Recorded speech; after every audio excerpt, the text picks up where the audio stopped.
Assalamualaikum warahmatullahi wabarakatuh. Ketemu lagi bareng saya Pak Bowo di channel kelas online, channel yang memberikan informasi pembelajaran bagi sobat belajar dimanapun Anda berada. Baiklah, pada kesempatan kali ini saya akan mencoba membahas mengenai pembelahan mitosis dan juga pembelahan meiosis. Kalau sebelumnya kita sudah membahas mengenai pembelahan mitosis dan pembelahan meiosis itu seperti apa, nah pengertiannya seperti apa. Nah, pada kesempatan kali ini saya akan coba membahas mengenai tahapan-tahapan dari pembelahan mitosis dan juga pembelahan meiosis. Mari kita simak videonya dan jangan lupa klik tombol subscribe dan juga like-nya serta di-share agar teman-teman yang lain mendapatkan manfaat yang sama dari video yang ada di channel-channel kelas online. Baiklah, kita mulai saja pembahasan materinya.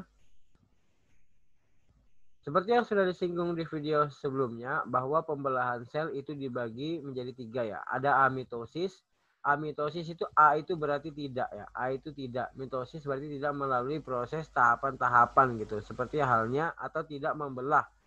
Ya, tidak seperti halnya pada pembelahan mitosis dan meiosis yang mana selnya mengalami pembelahan dengan tahap-tahap tertentu gitu ya. Sedangkan amitosis dia tidak melalui pembelahan atau pembelahannya dilakukan secara langsung. Yang kedua ada pembelahan mitosis, yang ketiga ada pembelahan meiosis. Apakah yang dimaksud dengan pembelahan mitosis dan pembelahan meiosis? Pembelahan mitosis itu konsepnya yaitu dari 2N. 2N di sini adalah induknya menjadi 2N atau anakannya. Ya, artinya kalau bisa bahasa gampangnya adalah pembelahan mitosis dari induk yang memiliki 2 kromosom, maka hasilnya adalah 2 kromosom juga.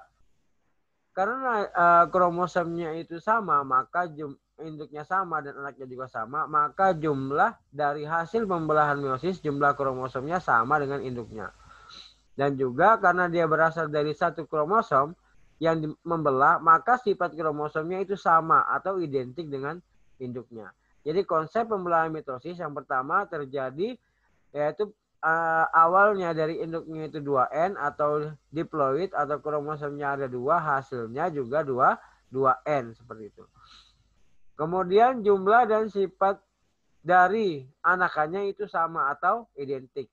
Terjadi pada sel tubuh atau yang dikenal dengan istilah autosom. Jadi pembelahan mitosis ini terjadi pada sel-sel yang ada di dalam tubuh. Pembelahan terjadi hanya 1 kali, menghasilkan 2 sel anakan. Ya. Sedangkan pada pembelahan meiosis konsepnya yaitu dari 2N. Jadi kalau induknya memiliki 2 kromosom, maka anakannya memiliki 1 kromosom. Ya, atau 2N menjadi N. Maka dengan demikian jumlahnya pasti berbeda ya. Kalau induknya memiliki jumlah 2N, maka anakannya memiliki jumlah 1N. Jelas memiliki perbedaan. Karena berasal dari kromosom yang melakukan proses pindah silang, ya, maka nanti sifatnya juga tidak sama dengan sifat induknya. Terjadi pada sel kelamin atau genosom. Lalu pembelahan terjadi 2 kali, yaitu ada meiosis 1 dan juga meiosis 2. Menghasilkan 4 sel anakan. Nah, ini kalau kita lihat gambarnya ya, ini menghasilkan 2 sel anakan. Ya, sedangkan yang ini menghasilkan 4 sel anakan. Ya. Kalau ini memiliki 2, maka anakannya juga memiliki 2. Ya. Nah, ini karena di meiosis terjadi pindah silang, ya, maka materi genetiknya mengalami perpindahan, maka sifatnya nanti bisa jadi berbeda. Ya. Mari kita bahas selanjutnya. Tahap-tahap pembelahan mitosis. Tahap-tahap pembelahan mitosis ada yang namanya profase, ada metafase, ada anafase, telofase yang disingkat dengan PMAT. Nah, kita lihat tahap yang pertama yaitu tahap profase. Profase itu diawali dari pembelahan sentrosom menjadi sentriol. Di sini ada gambarnya. Ya, ini sentrosom membelah menjadi 2, yaitu yang namanya sentriol. Ya, jadi tahapan pertama diawali dengan membelahnya sentrosom menjadi 2 sentriol. Sentriol mulai bergerak ke arah kutub berlawanan, maka sentriol yang satunya bergerak ke sini, yang satunya bergerak ke sini. Contohnya di gambar ini. Ya, satunya ke sini, yang satunya ke sini. Dinding sel mulai memudar. Nah, ini dinding selnya mulai memudar. Kenapa? Karena yang di dalamnya, jadi yang dimaksud dengan pembelahan ini bukan selnya yang membelah ya, tapi inti selnya. Ya, inti selnya itu. Maka inti selnya ini kan mulai membelah ya, benang-benangnya ini mulai membelah. Maka dinding dari nukleus atau membran nukleus itu lama-lama memudar. Ya, karena dalamnya ini ya, kromosom-kromosom di dalamnya ini akan melakukan proses pembelahan.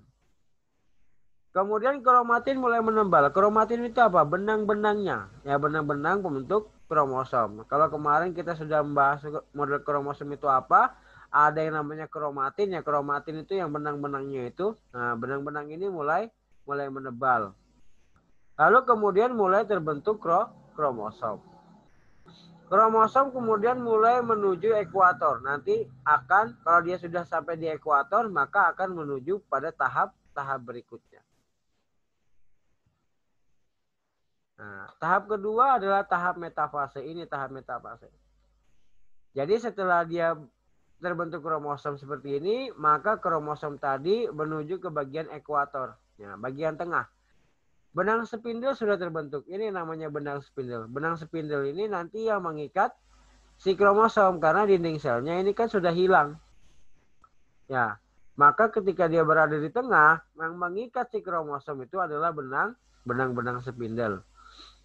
Kromosom berjejer di bidang ekuator. Nah, ini dia berjejer di bidang ekuator, artinya di tengah-tengah. Lalu setelah dia berjejer nanti ya, ini kan ada dua nih, 1, 2 gitu ya. Nanti dua ini membelah. Yang satu tertarik ke sini, yang satu tertarik ke sini. Nah, ini nanti masuk ke tahapan anafase.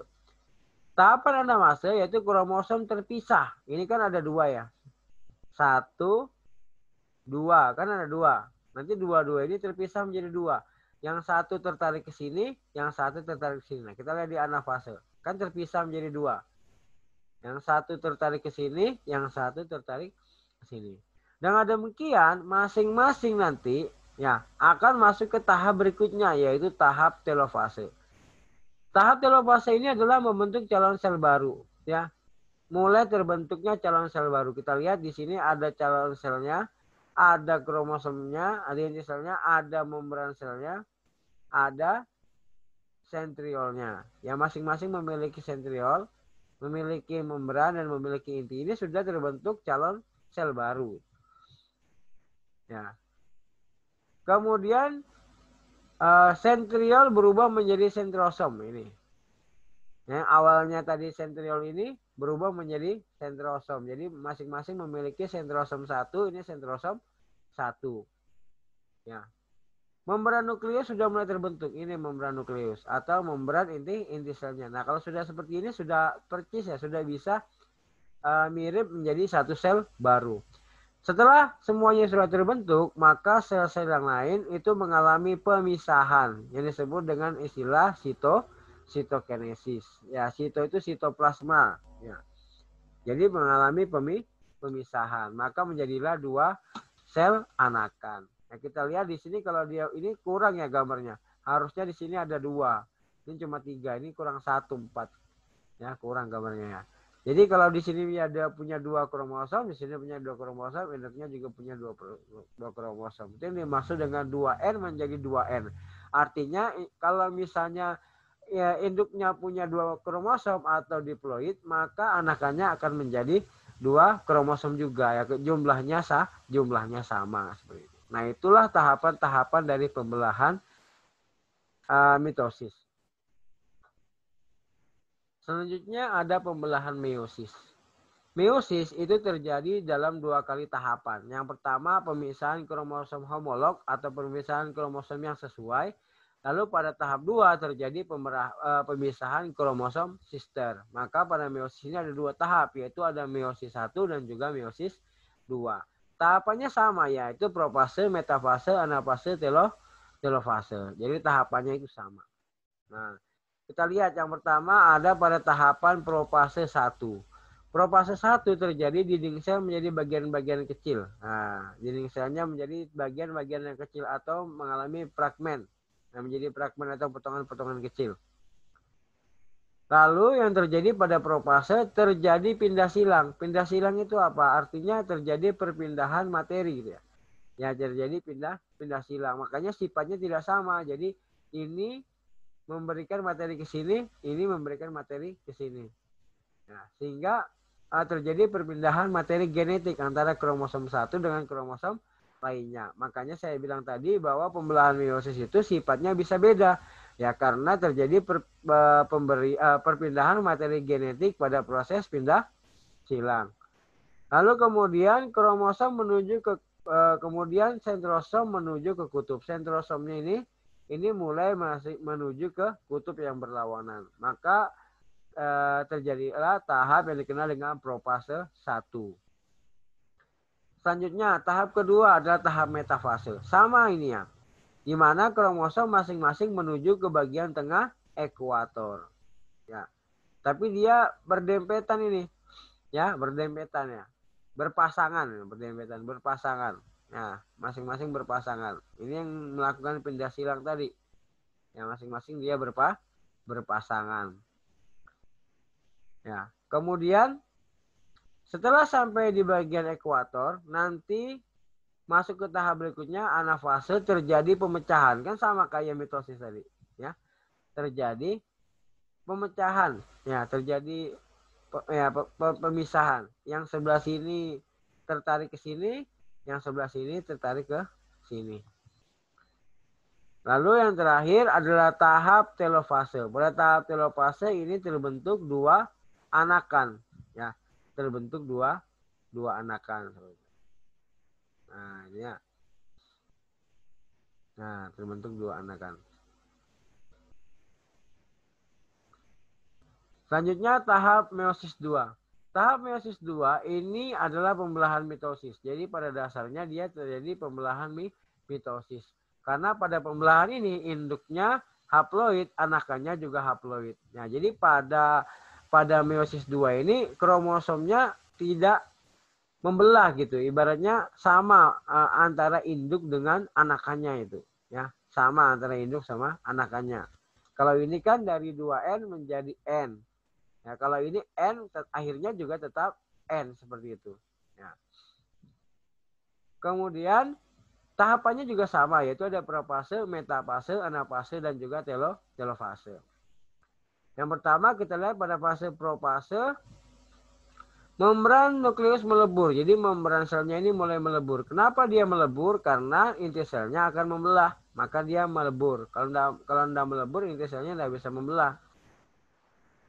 Sentriol menuju ke pinggir. Nah, ini sentriolnya nanti sama akan menuju ke kutub sama nanti, kayak tadi pembelahan mitosis. Ya, jadi membelah ke pinggir, ke tengah, ke pinggir, gitu ya. Nah, ini sentriolnya akan bergerak ke pinggir kutubnya. Benang spindel mulai terbentuk. Ya, ini benang-benang spindelnya. Lalu kemudian pada masa metafase, kromosomnya itu berjejer di tengah. Nah, ya. Kemudian nantinya akan terbelah menjadi dua.